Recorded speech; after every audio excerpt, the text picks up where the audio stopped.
एक गुरु का एक नया नया शिष्य बना था। उस युवा शिष्य के मन में बहुत सारे प्रश्न थे जिन्हें वह गुरु से पूछ लेना चाहता था। एक दिन वह गुरु के पास आया और उनसे कहा, गुरुदेव, मैंने देखा है पहले लोग आपस में बहुत प्रेम करते हैं, फिर धीरे धीरे उनके बीच मतभेद होने लगते हैं। मतभेद झगड़ों में बदल जाते हैं और वो एक दूसरे को भला बुरा कहने लगते हैं। फिर रिश्ते टूट जाते हैं और प्रेम नफरत में बदल जाता है। गुरुदेव, आखिर ऐसा क्यों होता है कि जहां प्रेम था अब उसकी जगह नफरत ने ले ली?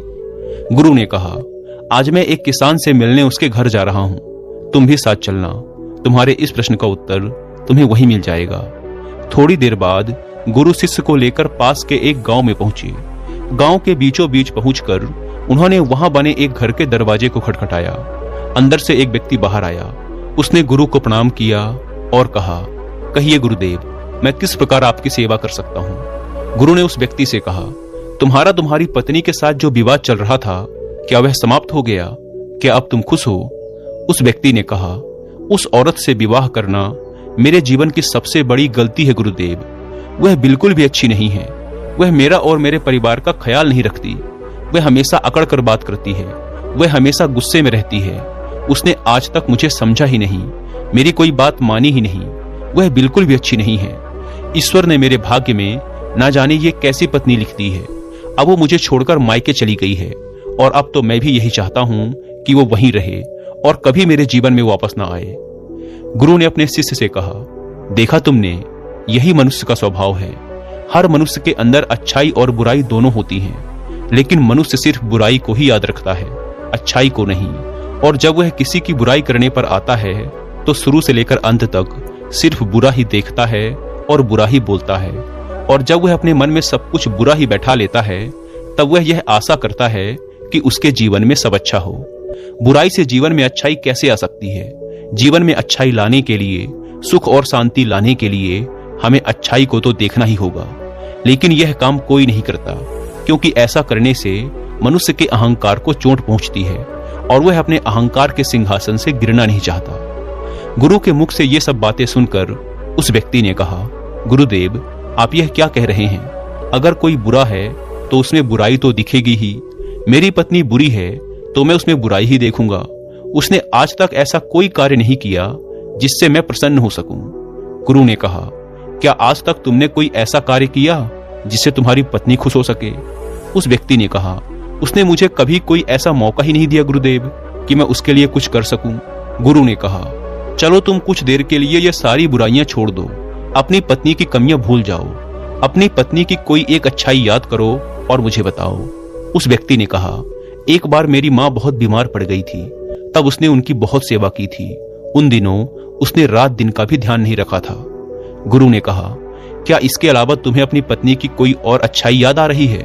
उस व्यक्ति ने कहा कि हाँ, वो हमेशा घर में सुबह सबसे पहले उठती थी और मेरे माता पिता के खाने का बहुत ध्यान रखती थी। एक बार जब मैं बहुत बीमार हो गया था तब वह रात भर जाग जाग कर मुझे दवाइयां दिया करती थी। वह बहुत मेहनती थी और अगर उसे कोई तकलीफ भी होती थी तो वह मुझे बताती नहीं थी। वह हमेशा इसी प्रयास में रहती थी कि मैं खुश रह सकूं। यह सब बोलते बोलते उस व्यक्ति की आंखों से आंसू आ गए और उसने कहा, गुरुदेव, मुझे यह क्या हो गया है?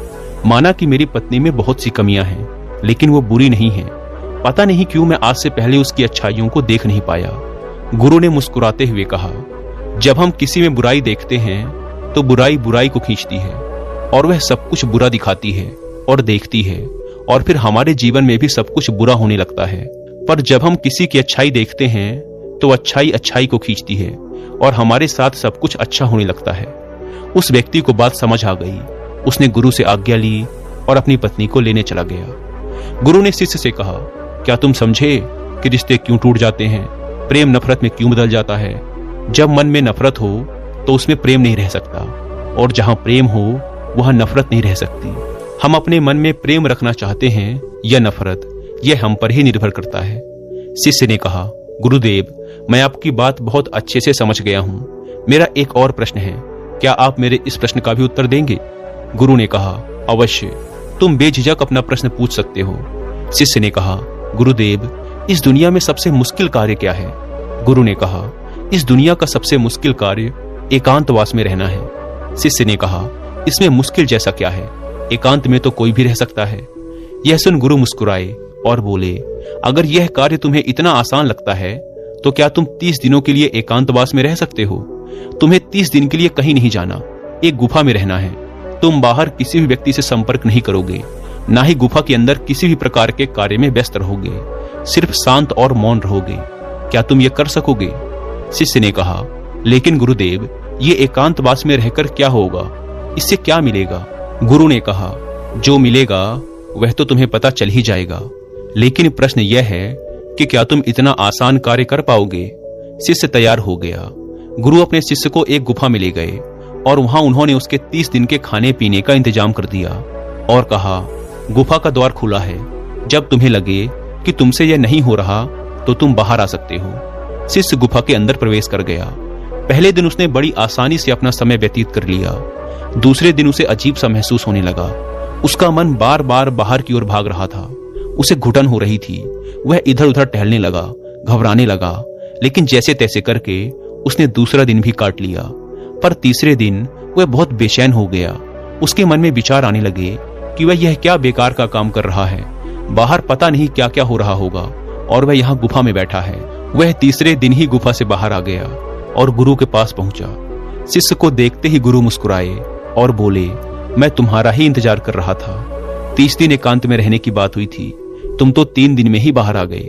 शिष्य ने कहा, पता नहीं गुरुदेव, पर मैं अंदर से बहुत अधिक बेचैन हो रहा था। बस बार बार बाहर जाने का मन कर रहा था। इन 3 दिनों में मैं एकांत भी नहीं साध पाया। मन में बहुत सारे विचार, भावनाएं, कल्पनाएं और बहुत कुछ चल रहा था। कोई मुझे जबरदस्ती बाहर की ओर खींच रहा था। गुरु ने कहा, वह कोई और नहीं, तुम्हारा मन था। मन को एकांत पसंद ही नहीं है। वह हमेशा किसी दूसरे को ढूंढता रहता है, लेकिन जब उसे कोई दूसरा नहीं मिलता, कोई दूसरा दिखाई नहीं देता, तो वह बेचैन हो जाता है, क्योंकि उसका वजूद दूसरों से ही है। अगर दूसरे नहीं होंगे तो मन की शक्ति खत्म हो जाएगी और वह तुम पर से अपना नियंत्रण खोने लगेगा। इसीलिए वह जल्द से जल्द तुम्हें बाहर की ओर ले जाना चाहता था और तुम बाहर आ गए। शिष्य ने कहा, गुरुदेव, आप बिल्कुल ठीक कह रहे थे कि एकांतवास करना दुनिया का एक बहुत ही मुश्किल कार्य है। गुरु ने कहा, तुमने यह नहीं पूछा कि इस दुनिया का सबसे आसान कार्य क्या है?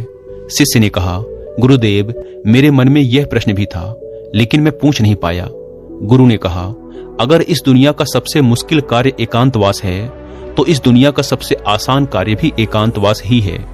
शिष्य ने कहा, आप ये कैसी विरोधाभासी बातें कर रहे हैं गुरुदेव, मैं कुछ समझ नहीं पा रहा।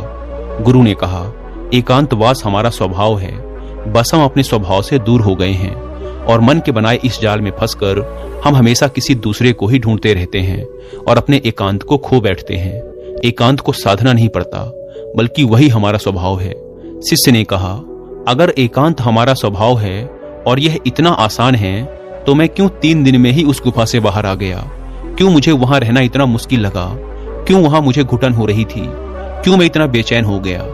गुरु ने कहा, जब तक एकांत तुम्हारे अंदर से उत्पन्न नहीं होगा, तब तक चाहे तुम किसी गुफा में बंद करके ही क्यों न रखे जाओ, तुम एकांत में नहीं रहोगे। वहां भी तुम अपने आसपास भीड़ इकट्ठी कर लोगे और वह भीड़ तुम्हारे मन के भीतर होगी।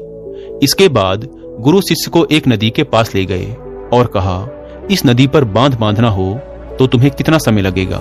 क्या तुम उसे आज के आज बांध सकते हो? शिष्य ने कहा, नहीं गुरुदेव, भला एक दिन में यह कैसे संभव होगा? 2 दिन, 3 दिन या 4 दिन में भी नहीं होगा। इसमें तो बहुत समय लगेगा। पहले योजना बनानी होगी, फिर धीरे धीरे बांध की तैयारी होगी। आने वाली हर समस्या को देखा जाएगा और उससे निपटा जाएगा और धीरे धीरे समय के साथ बांध बनकर तैयार होगा। गुरु ने कहा, ठीक कहा तुमने, और बिल्कुल इसी तरह मन की नदी पर धीरे धीरे बांध बांधा जाता है। 1, 2, 3 या 4 दिन में नहीं, धीरे धीरे समय लगाकर यह किया जाता है। शिष्य ने कहा, गुरुदेव, आप जो मुझे समझाना चाह रहे हैं वह मैं अच्छे से समझ गया हूँ। मैं भी धीरे धीरे अपनी मन की नदी पर बांध बांधने की तैयारी करूंगा। उस दिन से शिष्य ने अपनी साधना पर ध्यान देना शुरू कर दिया। वह धीरे धीरे मन के विरुद्ध खड़ा होने लगा। उसने छोटे छोटे संकल्प लेने शुरू किए। उसने बहुत सारे संकल्पों को पूरा किया और बहुत सारे संकल्प उसके अधूरे रह गए, जो बीच में ही टूट गए थे। पर हर बार वह और अधिक मजबूत होता चला गया। हर संकल्प पूरा होने के साथ उसका खुद पर नियंत्रण बढ़ता चला गया। समय के साथ उसके छोटे छोटे संकल्प बड़े संकल्पों में बदलने लगे। फिर एक दिन उसने संकल्प लिया और वह उस गुफा के अंदर चला गया। 30 दिन वह उस गुफा से बाहर नहीं आया। जब 30 दिन बीत गए तो गुरु को अपने शिष्य की चिंता हुई और वह उसे देखने गुफा के अंदर चले गए।